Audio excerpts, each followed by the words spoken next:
Welcome to CNN and the Clarington Central Remembrance Day special presentation. Kawartha Pine Ridge District School Board respectfully acknowledges that the land on which we gather and learn daily is the treaty and traditional territory of the Mississauga First Nations.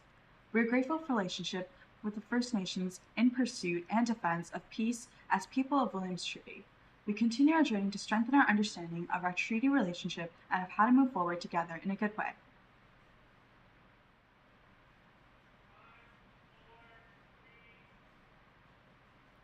We are the forgotten, of the least we forget. We are the invisible, ghosts from the res. We had no obligation to join. We gave up our treaty status. We fought, we died. Our language was used for secret messages. We stood side by side while the other soldiers in victory were cast aside when we came back home. We didn't get the benefits allotted other veterans. We didn't know where to live since we gave up our treaty status. We were the forgotten, of the least we forget. We were the invisible, ghosts of the res. Today, we come together as an entire school to recognize the importance of peace and how important it was 105 years ago that this tradition was formed. We continue to be proud of the contributions of Canadians and their role in the peacekeeping community. Please stand for the playing of O Canada.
In Flanders fields the poppies blow between the crosses, row on row, that mark our place, and in the sky the lark still bravely singing. Fly stars heard amid the guns below. We are the dead, short days ago we lived, felt dawn, saw sunset glow, loved and were loved, and now we lie in Flanders fields. Take up our quarrel with the foe, to you from falling hands we throw. The torch be yours to hold it high, if ye break faith with us who died. We shall not sleep, though poppies grow in Flanders fields. Please be seated. The Grade 10 Communications Technology class has prepared some digital stories to highlight some thought-provoking reflections this Remembrance Day. First is the author of the poem we just heard, In Flanders Field, by John McCrae. The life of John McCrae. He lived to be a heroic figure as a poet, physician, author, artist, and soldier during World War I, and remembered for his touching poem, In Flanders Fields. John McCrae was born on November 30, 1872 in Guelph, Ontario. He was the second son of Lieutenant Colonel David McCrae and Jeanette Simpson Eckford McCrae. John McCrae was a descendant of Scottish immigrants. Like his older brother Thomas and younger sister Gales, McCrae was educated in Guelph, Ontario. He was a member of the Guelph Highland Cadet Corps, and in 1887 he earned a gold medal as the best drilled cadet in Ontario. In 1890, he won a scholarship to the University of Toronto. After attending university for 3 years, however, he was forced to take a year off due to severe asthma. This illness reoccurred throughout his life. Later on, he graduated with a Bachelor of Arts degree in 1894 and a medical degree in 1898 from the University of Toronto. When the South African War began in October 11, 1899, John McCrae felt it was his duty to serve. He postponed a fellowship in pathology at McGill University to lead an artillery battery from Guelph, which became part of the battery, Canadian Field Artillery. John McCrae sailed to South Africa in December and spent a year there, where he grappled with mixed feelings about war, believing in the need to fight but disturbed by the poor treatment of sick and injured soldiers. He resigned from the artillery in 1904 after rising to the rank of major and did not return to military service until 1914. By 1908, he became a physician at the Royal Alexandra Hospital for Infectious Diseases. During this time, he lectured on pathology at the University of Vermont Medical College and on clinical medicine and pathology at McGill. He also attended medical conferences in Europe and wrote numerous articles for the Montreal Medical Journal and the American Journal of Medical Science.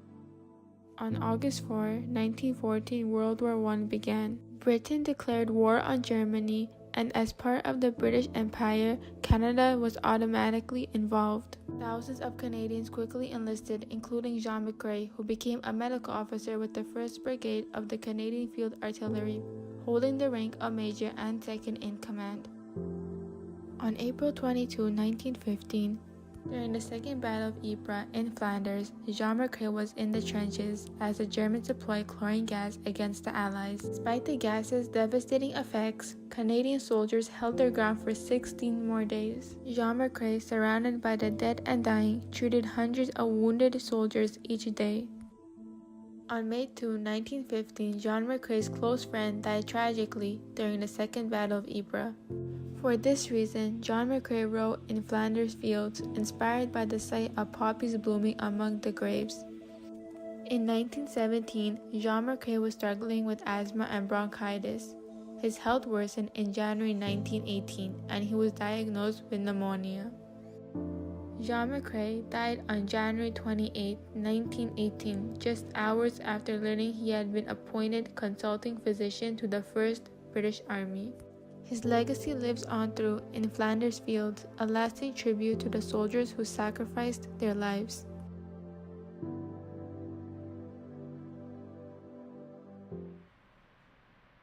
Next, we learn about World War II's William Peckerell.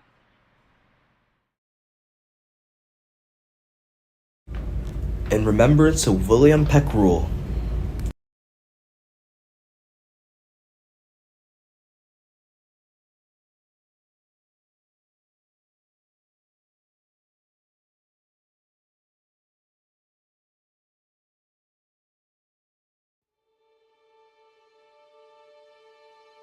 William Peckerell was a proud World War II veteran who fought in the World War II war.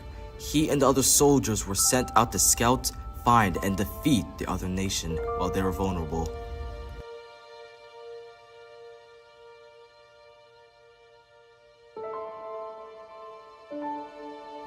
His family would pray every day waiting for his safety and for him to come back home in one piece.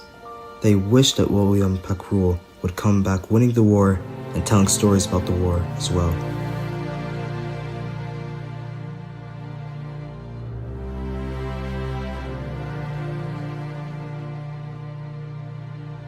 While there, he and the other soldiers got caught in an ongoing shoot-off, which led to one of the enemy soldiers hitting William Peckerell's left shoulder.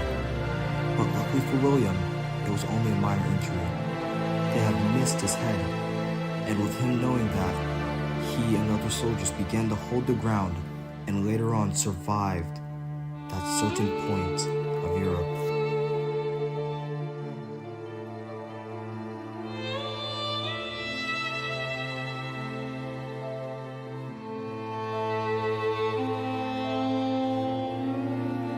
While in Europe, there were many times where he started to think to himself if he would ever see his wife and kids again.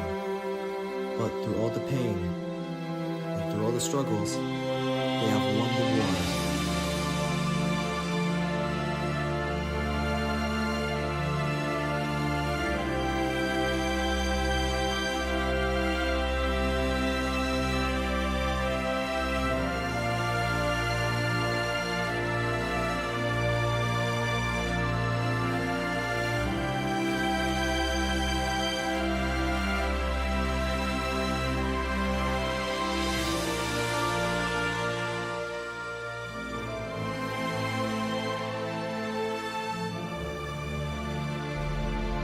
While the soldiers went to return to their camp, William and the other soldiers stumbled upon several poppies, which filled them with an extreme amount of joy and relief.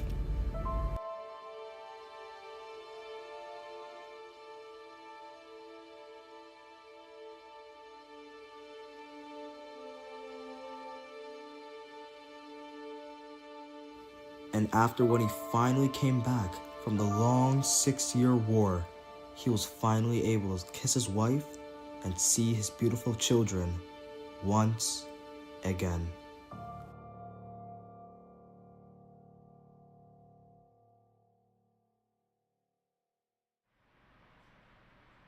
Canadian women such as Georgina Pope also made a difference for peace. Shirley Jane Georgina Fan Pope, a nurse born on January 1st, Charlottetown, PE, 1862, to Helen de Bracy and William H. Hope. She was one of 8 children in her upper-class Victorian family. Georgina's father was extremely successful, and as he died at 54, he left his son, Sir Joseph Pope, to take care of his 6 sisters, along with the family financial problems. Due to difficulties, the Pope family moved to Summerside, PEI, in 1881. In 1885, Canada's nursing sisters joined in on every military force sent out by Canada. They provided care to Canadian troops, and the need for nurses became more on the rise as societies like the Red Cross were encouraged to volunteer as nurses. Also in 1885, Georgina Pope graduated as a nurse from the New York Training School for Nurses at Bellevue Hospital in New York City. Her first position was charge nurse at the Dr. Johnson's private hospital in Washington, D.C. Pope then became a superintendent of the Columbia Hospital for Women in Washington and St. John's Hospital. She wrote in 1899, "I received my appointment with 3 other nurses to go out with the Canadian contingent, then called to active service in South America, thus realizing my early aspirations." Georgina Pope established Canadian nursing and is a beacon for all the powerful women in the Canadian Armed Forces to come. She served in the Second Boer War and the First World War, and was the first Canadian to be awarded the Royal Red Cross. World War I was a huge example of the innovation and change within the medical field, as the remarkable nursing sisters worked with the Canadian soldiers throughout World War I. 45 of those sisters lost their lives, and to this day, they are honored for their sacrifice and bravery at the Nursing Sisters Memorial on Parliament Hill. Georgina's story is an example of the courage within our country's people during that time.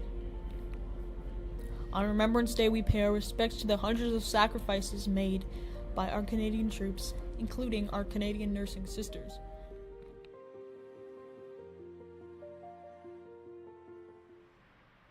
Next is a recounting of life in the trenches with pictures taken on the Europe trip when students visited the landscape still scarred to this day.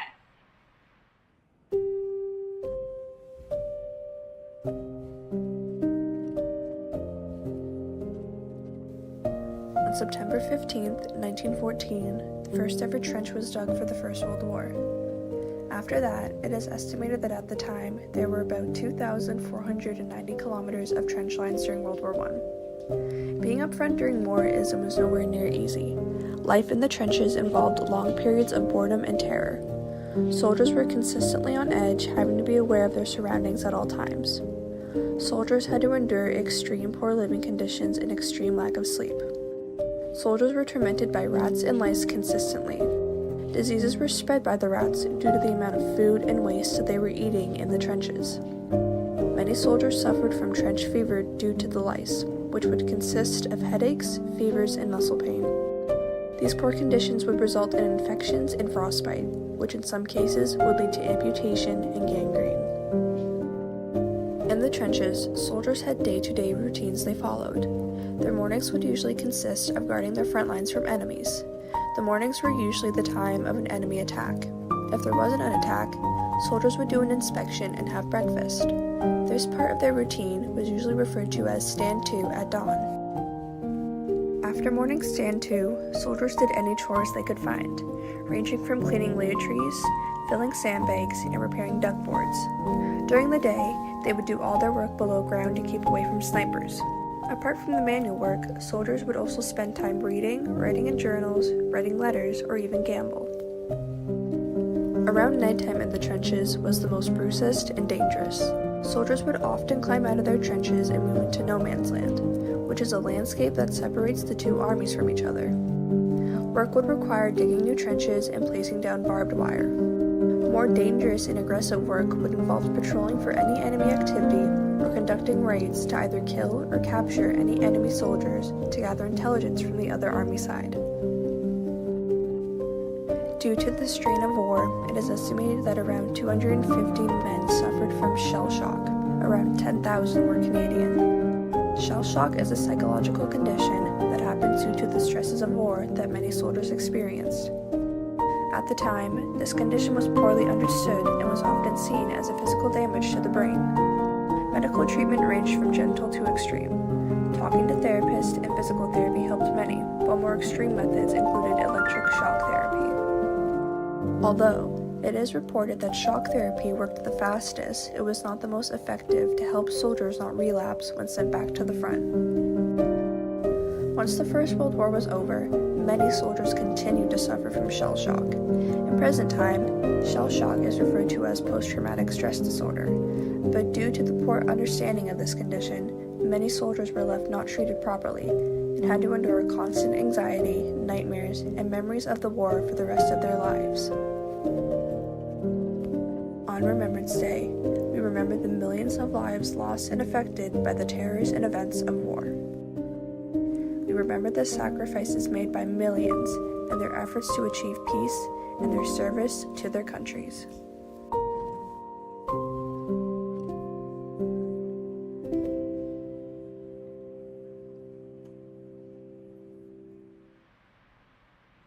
If we do not remember what was fought for, we are doomed to repeat the atrocities of the past.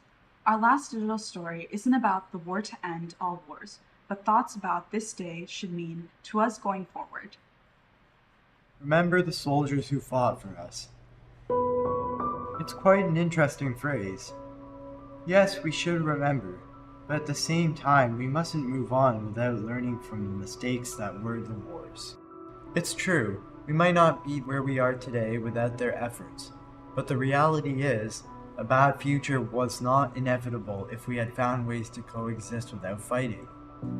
For millennia, not only humans but all organisms have grappled with the fact that what is ours respectively may also be on the radar of others. It is natural to want to fight for what we believe is right, what is ours, what makes us feel, regardless of whether it is for good or bad reason. But must we accept it to be that way? The level of intellect granted to humans should not be taken for granted. Human actions do not directly have to correspond with human feelings. We have the ability to decide to put thoughts and feelings aside and use logic for the betterment of our kind. But fighting happened. It didn't have to, but it did.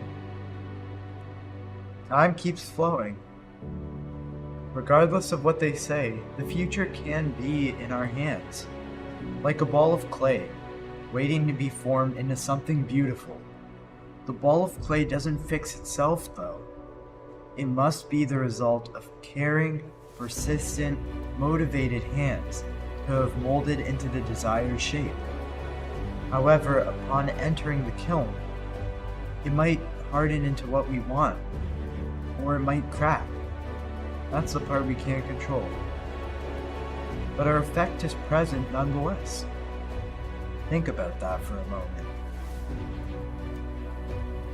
A wise man once said, "The true soldier fights not because he hates what is in front of him, but because he loves what is behind him."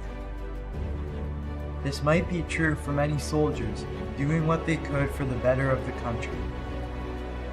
But why must that love be threatened in the first place? And why sink down to match that level where we eliminate each other over arguments? Canada had somewhat of a peacekeeping role in the war, not just the world wars, but in many other missions around the world. Defending ourselves and those we love against that which threatens us, and protecting those who cannot protect themselves. So I respect those of us who did what they could to try and protect their country. Let us remember not just those who fought, but also the reason for which they did so. But above all, Let us hope that humanity can move forward in a way so that no more Remembrance Days become necessary. If not in our hands, then in whose would it be?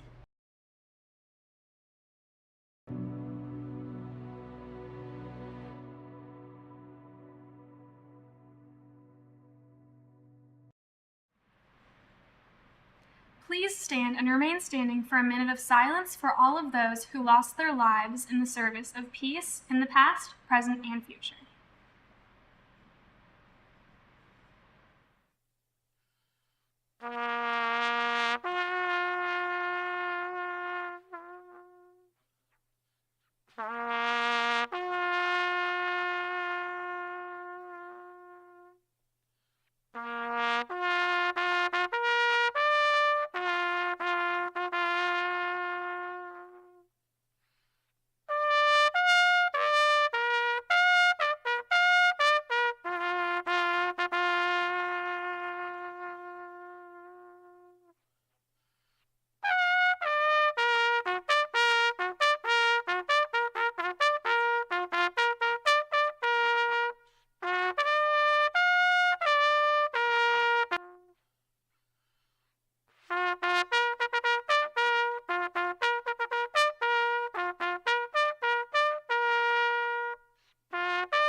Thank you.